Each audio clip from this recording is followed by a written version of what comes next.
This is the You, Me, and BTC podcast. Cryptocurrency decrypted. Welcome to episode 46. Just 1 week ago, on November 6th, a number of hidden websites on the Tor network were seized by law enforcement, and several alleged black market masterminds were arrested. We're dubbing the day White Thursday, a day on which darkness and anonymity were attacked. Although government agents have claimed that the Tor network is compromised, many dark markets continue to operate. Were our governments lying about their accomplishments? Did they really find a flaw in Tor?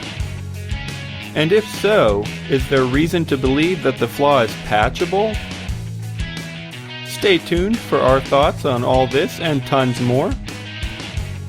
Your hosts are Tim Baker, John Stuart, and myself, Daniel Brown. Here we go.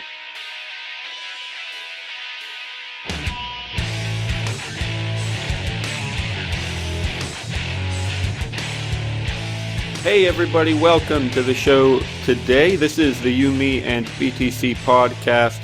This will be episode 46. We're glad you're here to join us today. Hopefully it'll be a good show. Hopefully you'll enjoy it. I am Daniel Brown, and I'm here with the best co-hosts in the world. Tim Baker. I thought you were going to introduce me. I forgot about that. That's alright. Well, I didn't know what was happening either, so well, anyways, yeah, I'm John Stuart. So, we got a pretty big story lined up for today. Some crazy things going on in the dark web sphere, I guess, arena, I don't know. Lots of crazy stuff, so we'll get to that. Before we get started, I have one thing that I want to mention real quick, and then John has one thing he wants to mention. For myself, I just want to let people know that I started writing a little bit of a column every Monday on our website, youmeandbtc.com, called Bits and Pieces. It's nothing super special. I just kind of try to pick a topic and write some, well, first I write some facts and try and describe the topic, and then if I have room, I try to offer some opinion as well. Although I try to limit myself to 500 words just because I want to keep it short and digestible by all of you guys in the audience and stuff. So it's been really you're talking down to them. Wait, All no. you stupid people out there. I'm not saying they're stupid. I'm saying that they're really busy people because they're such hard workers. So they just want to read something quick and short, right? That's what I got. Whatever you want to say, Daniel, that's fine. Anyway, so yeah, it's actually a lot harder than I thought to try and keep an article short. But anyway, if you're interested, it's there. It's called Bits and Pieces on our website. I wrote today, this is Monday that we're recording, I wrote about forking, Bitcoin forking. I called it What the Fork, and just kind of described the different kinds of Bitcoin forking, and I also talked about like risks that are associated with hard forking. So if you're interested, and that's my third week, so there's been a few other ones too, and there will hopefully be more every Monday. So check those out at youmeandbtc.com. It's all you, John. Yeah, all right. I don't know if there's really a good transition from that into what I'm going to talk about, but well, I don't know how many of you guys keep up on music and stuff or things like that, but this past week, a rapper who's somewhat well known in the Bitcoin community because he's had songs about Bitcoin, or at least one song about Bitcoin that I know of, Whitey Cracker. That's YT Cracker, just so you, in case anybody's looking, they don't try to actually spell it out. Yeah, he's kind of like a nerdcore rapper. That's, I don't know.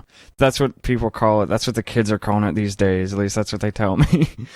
I don't listen to a whole lot of rap, but yeah, he came out with this album this past week, and it's really interesting, and you're probably wondering why we don't just save this for the Bitcoin the Arts segment.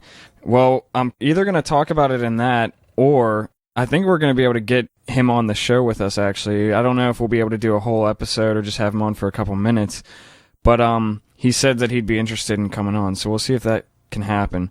But we're talking about it today because it's really relevant to what our main topic for today is, which is, Daniel alluded to it earlier today, a bunch of darknet sites have been taken down. The album is kind of just like about hackers and internet quote-unquote crime and kind of the underbelly of the internet. So it's really interesting. And I'm, like I said, I don't listen to a whole lot of rap, but I really liked it. So if you don't like rap or something, don't be afraid. Not that I dislike rap, I just don't listen to a whole lot of it. But yeah, it's definitely an interesting listen and read. Sweet. Yeah, I know. I'm excited. I haven't had a chance to listen yet, but I definitely will be. And yeah, it'll also be a ton of fun if we're able to chat with him for a little bit. So that'll be fun. I guess it's your turn then, Tim. You're kind of in charge of the article for today, so you want to take it away?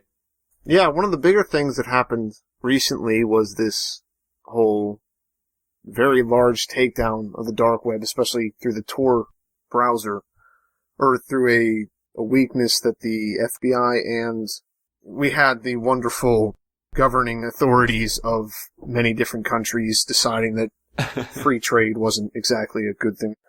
This is from an article on CoinDesk. It says at least 400 dark web domains have been reported seized and 17 individuals arrested in connection with Operation Onimus, an ongoing global cybercrime crackdown. You know what I think they're trying to get across there is it's like the opposite of anonymous is anonymous. Maybe. Wow. Yeah. Congratulations. So basically, it's Operation, everything should be public. You should tell everybody everything about yourself and not have anything private ever. That's what this is all about. Except them, and they won't reveal how they're able to break the Tor thing. That's a really good point. Like, there's some quotes lower down about how, no, we can't tell anyone how we did it because we want to, well, we'll get there. So I'm hoping some of these dark web domains were actual things where people were being taken advantage of, and some people being harmed. Like I know there's a lot of child porn stuff on the dark web that Anonymous has taken down or has hacked into, and they've threatened to release people's information if the website wasn't shut down. So I'm hoping some of these dark web domains that were taken down had something to do with this and weren't just, we don't like this because it's secret. Yeah, probably the most high-profile one. I guess I say that just because that was the one that I heard about first. It was the Silk Road 2.0 was taken down. It was shut down by the law enforcement agencies in the U.S. and Europe. In Europe, it was the European Union's Judicial Operation Unit, or Eurojust. Continuing with the really creative names here, but... We should mention, just real quick, this article was from November 7th, and most of this happened the day before on the 6th. And also, I just want to say that we were mentioned before the show, and we're still trying to think of a good name for a day like this when tons of dark websites went down. My best idea so far was White Thursday, because it's, the opposite of the dark web is white. So, I don't know, just a crazy idea. Let us know if you have any ideas, and we'll keep thinking throughout the show. But anyway, go ahead, Tim. All the sites that got taken down were the ones that, like I said before, were accessible through the Tor network, which is why it's so big that the law enforcement agencies have figured out a way to crack the Tor code. And I think I had sent you something about that a while ago, Daniel, where they said they had, but I hadn't seen them actually take anything down with it. So it looks like they have, because they've, like I've said, they've done all the web domains.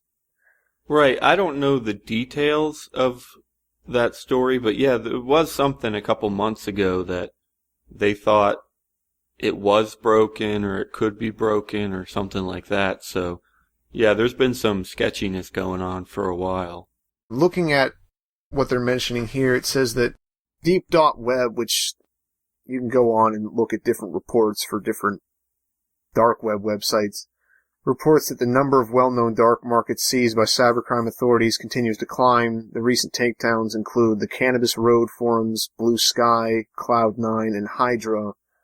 Other markets, including the Agora, Middle Earth, and Evolution, remain unaffected at press time. Middle Earth? That sounds I've never cool. heard of Middle Earth. I've heard of Agora and Evolution, but I've not heard of Middle Earth. It sounds like a place I would shop, but I don't know if they sell pipes and cloaks, so. Yeah, I'm not going to know how to pronounce his name, but Trouls Orting, head of Europel's European Cybercrime Center, said that the long-standing belief that some dark markets were obscured from law enforcement efforts is false, noting, "We can now show that they are neither invisible nor untouchable. The criminals can run, but they can't hide, and our work continues." Oh man. See, that actually, when I read that, it's kind of interesting because what he says there is our work continues, which is like kind of what this all boils down to is they just do all this because it gives them a job and it gets them money and it keeps them happy. All they care about is having work to do. So they just they want people to do bad things, or they want to make laws so that they can just have work and go after them and have fun chasing people and being important and then getting paid for it. I don't know. Well, yeah, and I agree with that. And like, Daniel, you sent me that thing last week or a couple weeks ago or something about that cicada thing. Oh, yeah. Where there were kind of all these code breakers and like crypto specialists and stuff, like kind of on this wild goose chase by these crazy people called Cicada that nobody knows anything about. And like, I think it's the same kind of thing for like these law enforcement people. It's almost like a game. Like, they want a challenge that they can, you know, like they want these like criminals that they can take down kind of as a challenge or something. Right, exactly. I mean, even if I don't know how much of it is like they're getting off on just catching. Maybe they are. But I think that the dark web stuff, it is a little bit more of a slap in the face to them because it's, well, fuck you, we're going to encrypt this shit and you can't catch us. We're going to openly as far as through Tor, but we're going to openly sell all this stuff that you don't want us to sell, and you can watch us do it. You can get on there, you can watch us do it, but we're still going to do it. So that annoys them. But like the response from some of these people in these articles, like the one I just read, it's like they're like, okay, now we've solved the problem. The amount of stuff that gets bought with Bitcoin, even if it is, no matter what Fox News or CNN wants to say about how, it's all used for drugs and weapons, there's not that much bought compared to cash. And, yeah. I mean, but it's not as much of a slap in the face because it's not normally openly done. But still, it's like, you assholes, you're not going after the right. If you're going to go after something and actually make a difference, doing this is not going to change anything. All you're doing is making it more dangerous for people to buy stuff because you can't stab someone over an IP ad. Or wait, what's Andreas Antonopoulos'? He tweeted something about it on Thursday, I think. Yeah, go ahead and find it because it's probably good, but I don't have any clue. Yeah, I agree exactly with you saying, like, if they were actually trying to stop this stuff, they're not, like you were saying, like, comparing the number of, like, illicit things that are bought with Bitcoin to dollars, like, dollars are probably still used more for buying illicit things than anything else. So if they were trying to stop it, like, they're like, oh, well, if we take down Bitcoin, it will make a difference. But then taking out the dollar is out of the question. It's like they know that they realize that it's not stopping the means isn't going to like stop the actions. But it's kind of just like I was saying, to me at least, it seems like just kind of this game or like something to make them seem like they're still in charge, like they still have some kind of control. Yeah, I mean, people say this a lot, and so I don't want to overdo it, but it is really that kind of classic thing where, you know, guns don't kill people, people do. The money, the Bitcoin is not doing the bad stuff. It's not even really enabling the bad stuff because dollars make it possible too. So it does enable some new things. Well, I mean, a lot of new things, which that's kind of what we talk about all the time, but the fact that it enables you to send money quickly does not mean that it enables you to kill people or stuff like that. So, and anything that it does, anything bad that you can do with Bitcoin, you can do with dollars too, like you were saying. So, yeah, you're completely right about that. I can't find the tweet. It was something along the lines of that they just made everybody, or not everybody, but anyone who buys drugs a lot they made it a lot more dangerous for them because you can't stab someone over IP. And it doesn't help anything really, because you're going after one of the smallest places where they ship drugs out of. You don't even need to take down these websites if you would, I don't know why they do that instead of just maybe just making the U.S. Postal Service more annoying to use by just checking more stuff. But I don't know. I guess that's just way too big. Yeah, I know. The Postal Service allows us to send drugs to people. Oh, that's pretty bad. We should shut the Postal Service down. Actually, I'd be for that one. Yeah. But I think I remember the tweet you're talking about, Tim, actually. And that, I don't think it was with this. I think it was actually a while ago, like a month ago or something. Yeah, I feel like he probably says stuff like that quite a bit. But it is true. I mean, you can't hurt anyone really through the internet, except maybe their feelings. Oh, you can definitely hurt people's feelings. And I'm not trying to say that, I don't understand why they're doing it, because it is, it's a good story. This gets out there. They can be like, oh yeah, look what we did. It gets people promotions. It gets people raises. It gets more funding for them. So I understand that. Stuff like this kind of pisses me off whenever, one, they do this in the first place, because I'm like, why do you have to bother people? Two, because they act like it's a big deal. Like, this is now stopping I don't know how much cocaine gets transported at a time, but tons of cocaine that are being taken into Mexico as we speak. And not to say that I have anything wrong. I have no problem with people doing cocaine. That's fine.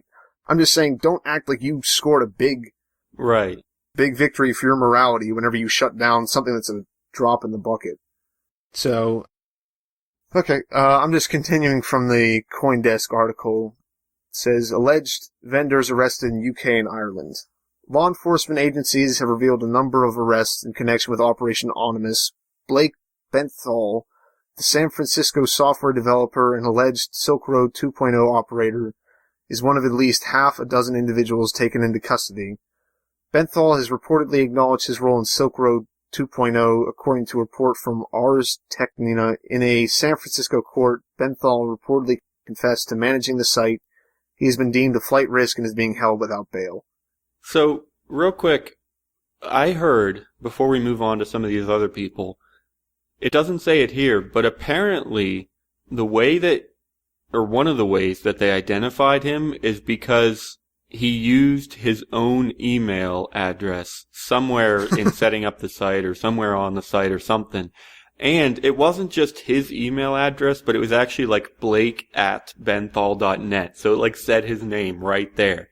So on the one hand, that's kind of hilarious. It's kind of dumb. On the other hand, does it kind of make you think that maybe they got the wrong guy, or maybe they could have staged something like this? I mean, I'm not going to go so far as to say that I actually think either of those things, but do you really think that a mastermind who can set up a crazy dark web marketplace, do you really think he's going to use blake@benthall.net as his email address? I mean, people make mistakes, but it's just kind of crazy. I don't know. Yeah, I would like to think that you wouldn't, but I don't know. I've seen some. Maybe there's a possibility that he set it up, didn't think it was going to go anywhere, and then it kind of just. Because I'm sure there was a rush right whenever the Silk Road got taken down for someone to set up Silk Road 2.0, because we still don't know if this guy had any kind of connection with the operator of the old one. I will say another interesting possibility, and this idea arose as soon as they started making more markets after the original Silk Road. People said, well, are you sure those are legit markets, or did the FBI set those up kind of as a honeypot and to get people drawn in? And when you think about it, that actually seems somewhat possible, because they caught so many at once. Maybe the FBI set up 30 or 40 legit marketplaces on the dark web. Maybe they really did let people buy and sell drugs for however long, just as a way to get people drawn in and to get this information. And now they can make a big show about taking over these organizations because they were in control of them the whole time. again, I won't say that I really believe that, but it's an interesting idea, and it's something that, honestly, people were talking about since the original Silk Road was taken down. And also the fact that not all of them were taken down. I mean, yeah, a ton of them were, but it said a couple of them were still up and running. So maybe the FBI ones, they just made a big show and shut them down and put these people up as the masterminds. And maybe the other ones that weren't being run by the FBI are still just completely hidden, completely safe, and there really is no flaw in Tor. Maybe. Just some crazy ideas, I guess. I mean, there's definitely the possibility that it's just a way to try to scare people from Tor, because if they already had complete control over everything and then they were able to just shut it down, versus, because, I mean, that does create a lot of, like, it looks like they broke Tor, but we're not sure, so... Yeah. And if they did, what do we do? If they did break Tor, then why are there still at least 3 or 4 that it mentioned here, but I'm sure there's probably tens, hundreds maybe even, of maybe not all marketplaces, but at least websites out there that are still probably just fine. I don't know, but maybe. Yeah. I mean, unless it was just the ones that got taken down were a little bit too free with their information, with like emails or stuff like right, that. Right, but that's what I mean. If that's how they found them, then it wouldn't be Tor that's broken. It just means they got them somehow. So the fact that some websites are still running kind of says, well, are you sure you broke Tor? Really? Yeah. I mean, that'd be nice. I mean, that's what I'd like. Although at the same time, maybe this, like all this stuff happening gets people to just improve it a little bit, maybe. Well, that's a good point. Again, I don't know enough about programs and stuff like that to even say if that's even something that would work. Yeah. That after they completely break it, if you wouldn't just have to start all over. Yeah. No, I don't know either, but it is true that no matter how much you attack and maybe even destroy Tor, they're probably going to come up with something new, so...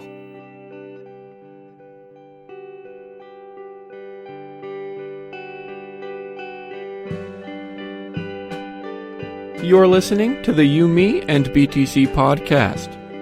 We need your help. First of all, we'd love it if you could check out our website, youmeandbtc.com. There you can find donation addresses for every single article and episode, and we'd love it if you could make use of those. We could also use some fans and followers, so if you're willing, please visit Facebook or Twitter.com/youmeandbtc. Lastly, remember to subscribe to the show. You can do that on iTunes or sign up on our website to receive email updates. Thanks for your support.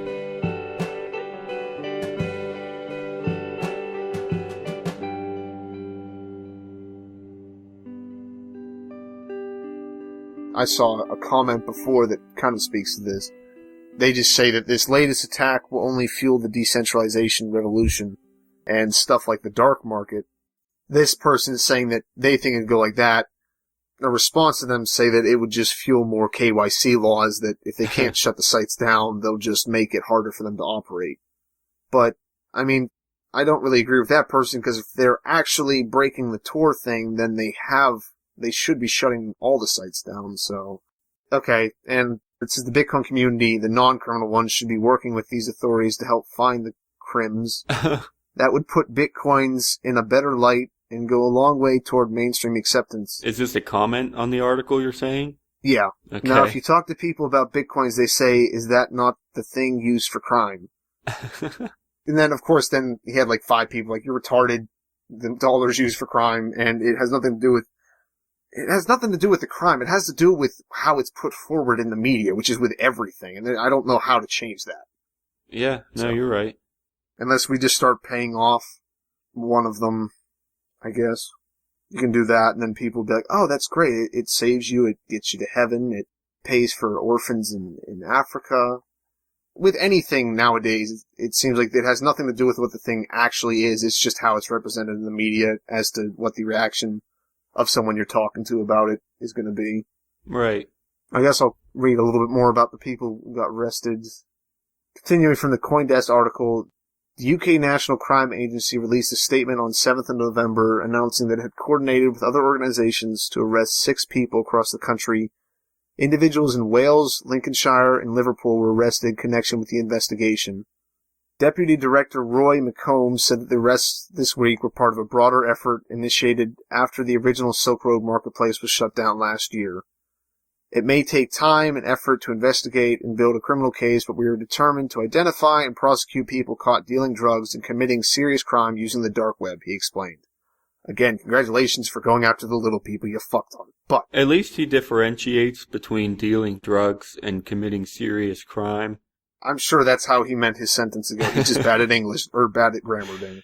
No, but it is true that there probably, on the dark web, is a lot of really, really nasty activity. People paying people to kill people, and I can't even imagine what else. Just terrible stuff. So it is worth mentioning that there is some serious criminal activity probably out there on the dark web. Oh, no. Well, that's a legal term, Daniel. It's most of it's okay. criminal. No, you're right. It's the difference between selling someone some meth or selling someone the ability to masturbate watching children be tortured or burned, because that happened, or that came out a little bit ago about there was some people arrested in connection with, it was basically people paying to see children raped and burned. But you don't see there isn't as much news about that. That's Anonymous goes after those people.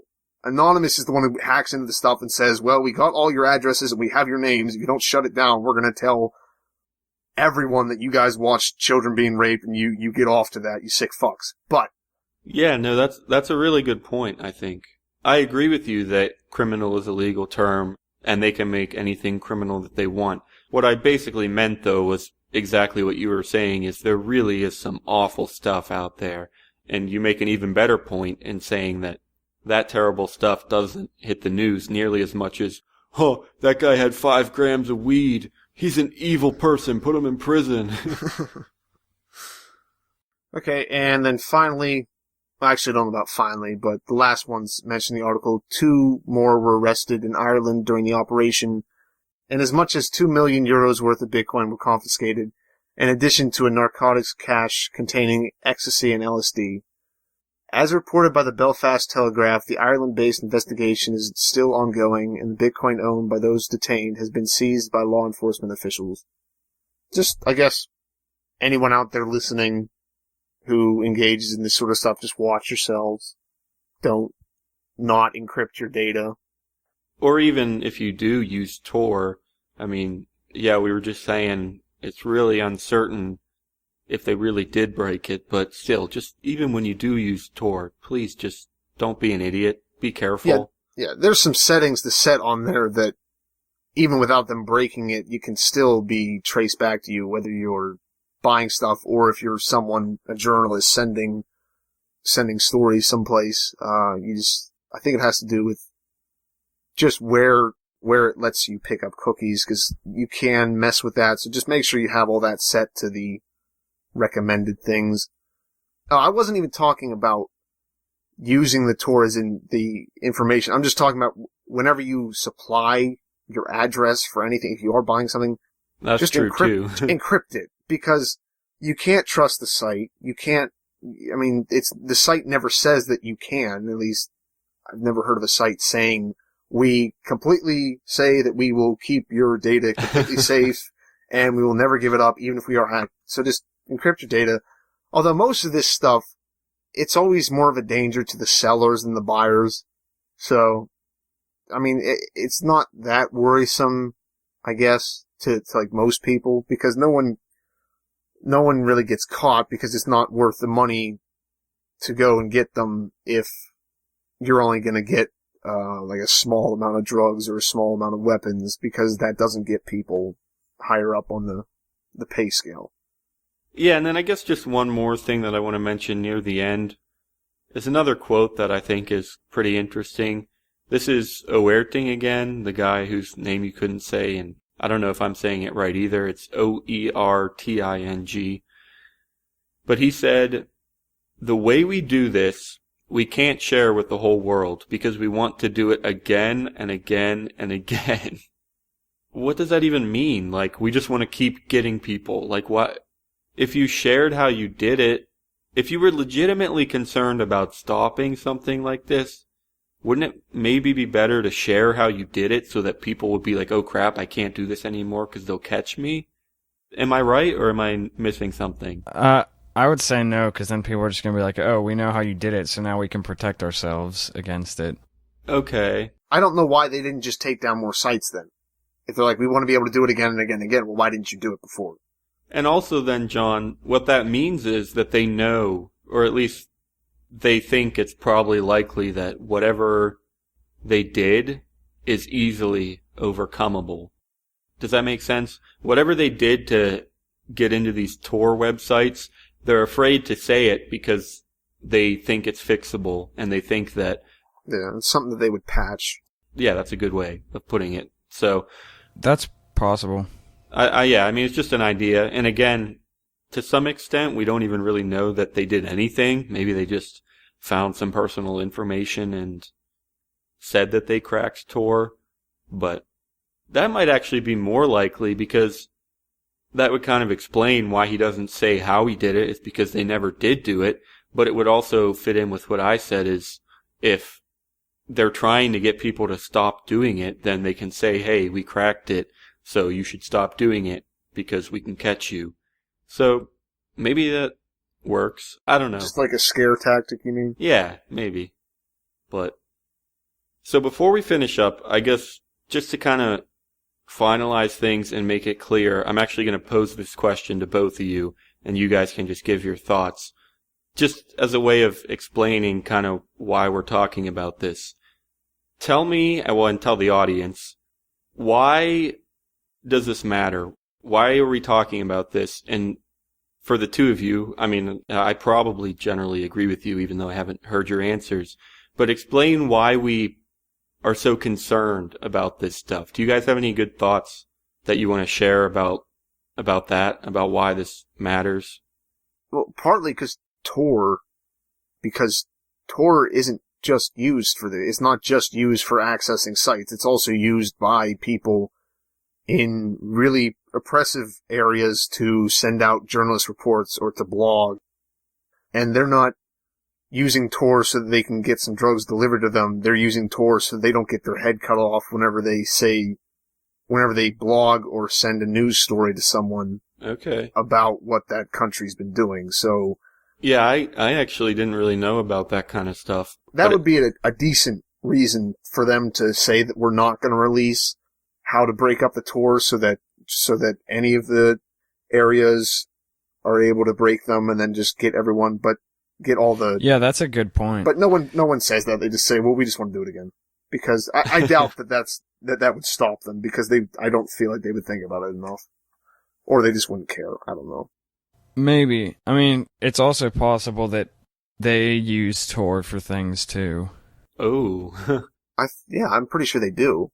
Anyways, I guess what I would say, like, why it's important, I mean, we already touched on this, both of you saying that it's about freedom, and we've made no apologies about the fact that we care about that on this show, and it's a big deal to us, and I think it should be a big deal to everybody. But I mean, like, relating that to Bitcoin, they're kind of driven by the same idea. It's like, Tor is like about, well, this is our internet. We're not going to let you tell us what we can and can't put on it. And I think that's totally like what Bitcoin is like too. I mean, it's like, this is our money. We decide what it's used for, how we can use it, where we can use it. We're not letting you tell us what to do with our money. Just like the whole dark net is, we're not letting you tell us what to do with the internet. Yeah. No, that's actually fascinating, and I think you're right. I think they really are closely related, and I think they are both about freedom, and I think that's awesome, so...